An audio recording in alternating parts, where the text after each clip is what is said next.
మరో ముఖ్యమైన అంశం ఈటెల రాజేందర్ని బీజేపీ రాష్ట్ర అధ్యక్షునిగా ప్రకటించే అవకాశం ఉన్నదట. బండి సంజయ్ని కేంద్ర మంత్రిని చేసిరు, కిషన్ రెడ్డిని కేంద్ర మంత్రిని చేసిరు, ఎందుకంటే ఆయన ఇప్పుడు ప్రెసిడెంట్గా ఉన్నాడు. సో ఆ ప్లేస్ ఖాళీ అవుతుంది.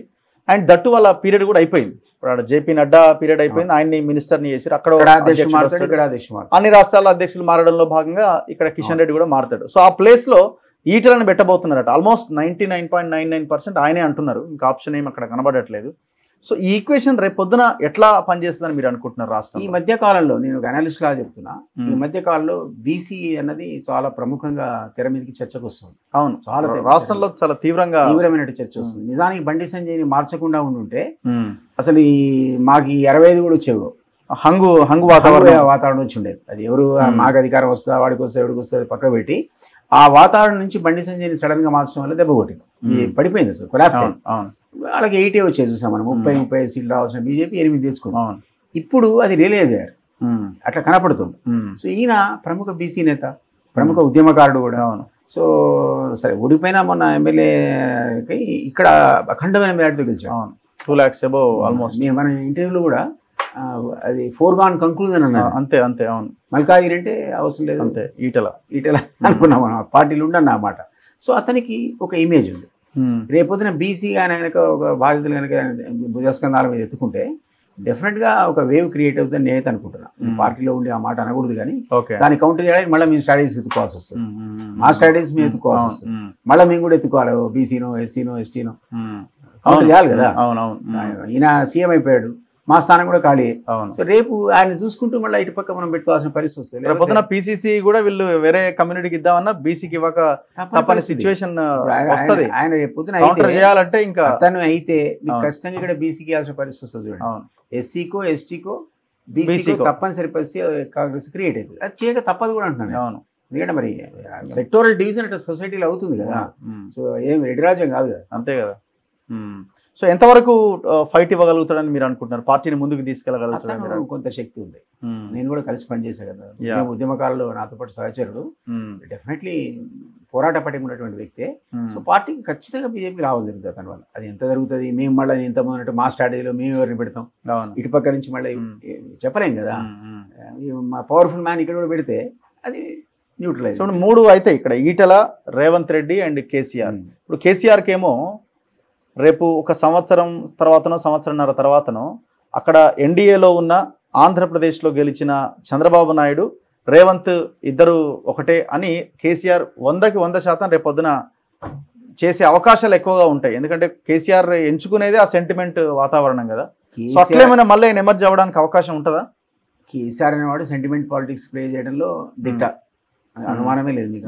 ఇప్పుడు మొత్తం రాష్ట్రాన్ని అమ్మేసినాను ఇంకోటి స్టార్ట్ చేస్తారు, రకరకాల క్యాంపెయిన్ చేస్తాడు, దుష్ప్రచారమే ఎక్కువ చేస్తాడు. అసలు వాస్తవాల కంటే ఎక్కువ విషపూరిత ప్రచారమే ఎక్కువ ఉంటుంది అందులో స్ట్రాటజిస్ట్ అతను, ఆ టైప్ ఆఫ్ స్ట్రాటజిస్ట్. అయితే మీరన్న అంశాన్ని ఆయన అనడానికి లేదు, అవకాశం ఉంది. కానీ ఇద్దరు సీఎంలు అయిపోయిన తర్వాత ఎంత గురు శిష్యుల బంధం ఉన్నా రాష్ట్ర ప్రయోజనాలే నెంబర్ 1 ప్రియారిటీ ఉంటాయి తప్ప, ఇప్పుడు ఫర్ ఎగ్జాంపుల్ అపరిష్కృతంగా ఉన్నటువంటి విభజన అంశాలు ఉన్నాయి, ఆ అంశాలు పరిష్కారం కావడంలో క్విక్గా అయిపోతుండొచ్చు.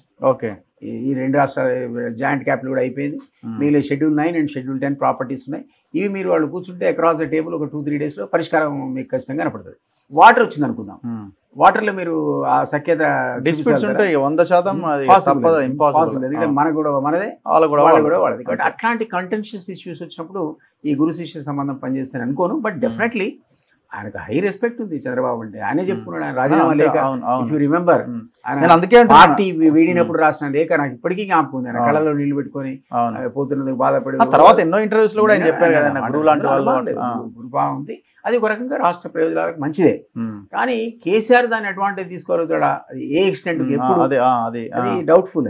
అది ఇక్కడ ఈటెల నేను చెప్తున్నా వాటర్ దగ్గరికి వచ్చి కాంప్రమైజ్. ఇప్పుడు ఈటెల తెలంగాణ ఉద్యమకారుడు అయినప్పటికీ తెలంగాణ స్థానికత మీద మాట్లాడాల్సి వచ్చినప్పుడు కేసీఆర్తో పాటు లేకపోతే కేసీఆర్కి కూడా కౌంటర్గా ఇవ్వాలనుకున్నప్పుడు అవకాశం కూడా ఉండదు ఈటెలకి. అంటే ఆ ఇష్యూస్ వచ్చినప్పుడు, వాటర్ డిస్ప్యూట్స్ వచ్చినప్పుడు, ఎందుకంటే చంద్రబాబు ఆల్రెడీ ఎన్డీఏలో భాగస్వామి, డిప్లొమాటిక్ గా తప్పించుకుంటారు దాన్ని. ఇప్పుడు ఇష్యూ ఏముంది, ఇష్యూ అనేది తేల్చకపోతే నాంచినట్టే కదా, అంతే కదా. మీకున్నదే వాటర్ ఇష్యూ. కృష్ణా గోదావరి నదీ జలాల లోపల మేజర్గా కృష్ణా రివర్కి సంబంధించిన డివిజన్లో మన వాటర్ 299 టీఎంసీ కంటే అంతే అదనంగా మాకు ఏమైనా రావాలి అనేది మన కంటెన్షన్. గోదావరి 1249 టీఎంసీలో మనం వాడుకుందే లేదు అసలు. ఆ కాళేశ్వరం కూడా కట్టారు కానీ ఇంకా చాలా మనం వాడుకోవడానికి బోర్డు అంత స్కోప్ ఉంది అక్కడ దానికి. కాబట్టి ఈ ఇష్యూ వల్ల మీకు ఈ రెండు నదుల అనుసంధానం మీద ఆ రివర్ బేసిన్ తీసుకొచ్చి ఈ రివర్ బేసిన్లో కలుపుతారా కలపరా, కలిపితే రెండు రివర్ బేసిన్స్ ఎట్లా కలుపుతారని ఒక కంట్రిషియస్ ఇష్యూ అవుతుంది. ఎందుకంటే ఇక్కడ నుంచి మీరు రాయలసీమకి తీసుకెళ్ళాలి, పోలవరం ఇష్యూ అవుతుంది, పోలవరం ఒక ఇష్యూ అవుతుంది, ఆ పోయిన గ్రామాల ఒక ఇష్యూ అవుతుంది. ఇవన్నీ కూడా వాటర్ చుట్టూ తిరుగుతాయి. ఈ వాటర్ చుట్టూ తిరిగే ఇష్యూస్లో మనకు ఒక అడ్వాంటేజ్ ఏమొచ్చిందంటే ఈ రెండు గవర్నమెంట్లు ఇదివరకే తన్నుకొని అపెక్స్ బాడీకి వెళ్ళిపోయినాయి. రెండు పరివాహక ప్రాంతాలు రెండు కూడా గవర్నమెంట్ తీసేసుకుంది సార్. రెండు బోర్డ్స్ యాజమాన్య బోర్డులు ఇప్పుడు పర్యవేక్షణ డైరెక్ట్ కేంద్రాందే, ఇది గోదావరి కానీ కృష్ణ కానీ. ఈ ఇద్దరిలో డిస్ప్యూట్ వస్తే మళ్ళీ పోయేది అపెక్స్ బాడీ సెంటర్. సో నాకు తెలిసి అక్కడ రివాల్వ్ అవుతుంటుంది తప్ప వీళ్ళు సరెండర్ చేయడానికి ఏం లేదు, వాళ్ళు సరెండర్ చేయడానికి ఏం లేదు. అంటే అడుగుతారు అంత మాత్రం చేత మన సీఎం పోయి చంద్రబాబు గారు అడిగారని ఇవ్వడానికి ఆస్కారం ఉంటుందని నేను అనుకోను వాటర్ సంబంధించి. సో ఫైట్ ఎవరి మధ్య ఉంటుంది? కాంగ్రెస్ బీజేపీనేనా? రేవంత్ వర్సెస్ ఈటలగానే ఉండే అవకాశం ఉంటుందా ఇక్కడ ఫ్యూచర్? అంతేనా? ఏమని చెప్పండి, కేసీఆర్ కి ఇంకా ఈసారి లోకల్ కూడా రాడు, చాలా జీరో అయిపోయాడు. ఏజ్ కూడా పర్మిట్ చేయదు మనిషి. ఇప్పుడు 4 ఎంపీలు ఒక ఎంపీఓ లేదు 60 మంది మేము ఎంబటి 39 మీ ఎంబటి ఉంటే కొట్లాడతారు. రేపు పొద్దున అసలు ఆ 39 మావాడు వెంకటరెడ్డి గారు ఆల్రెడీ ఓపెన్ అప్పీల్ ఇచ్చాడు. 25 మంది ఏదో అంటుండే, రండి టచ్లో ఉన్నారు, 20 మంది వచ్చేసేయండి మీకు ఇక్కడే రక్షణ అని ఓపెన్ ఇన్విటేషన్ ఇస్తున్నాడు. అది జరిగితే ఇంకా వీక్ అయిపోద్ది ఏది టీఆర్ఎస్. అందుకే నా అనుమానం ఏంటంటే మొత్తం పార్లమెంటరీ పార్టీని మధ్య చేసి పడేస్తున్నారు బీజేపీలో అని. ఎవరు? ఓకే, కేసీఆర్. లెజిస్లేటివ్ పార్టీ మొత్తానికి మొత్తం పార్టీ ఉంటుంది బీజేపీలో. ఎందుకు చేస్తాడు అంతా? కేసులు కూతురు ఇరుక్కొని ఉంది అక్కడ, ఇప్పుడు వాళ్ళ అధికారంలో ఉన్నారు. మళ్ళీ ఈయన కూడా రేపు పొద్దున టెలిస్కామ్లో లోపలేసే స్కోప్ ఉంది. ఇవన్నీ ఉన్నప్పుడు ఆ 39 ఉంటే ఏంటి పోతే ఏంటి అనేది తన ఇంపార్టెన్స్ కదా. తన పార్టీ తను నడుపుతుంటాడు, లోకల్ పార్టీలో కాంటాక్ట్ చేస్తాడు. ఈ 39 టెక్నికల్గా మొత్తం పార్టీ వెళ్ళిపోతున్న బీజేపీకి అనే ప్రమాదం లేదా చెప్పండి? వాళ్ళ అడ్వాంటేజ్ అది ఈరోజు. అయితే ఇటు మేము వెంబడి పెడితే అటు బీజేపీ వెంబడి రెండు కేసులేనా, ఇటు కేసులే అటు కేసులే, ఉక్కిరిబిక్కిరి ఎదురు.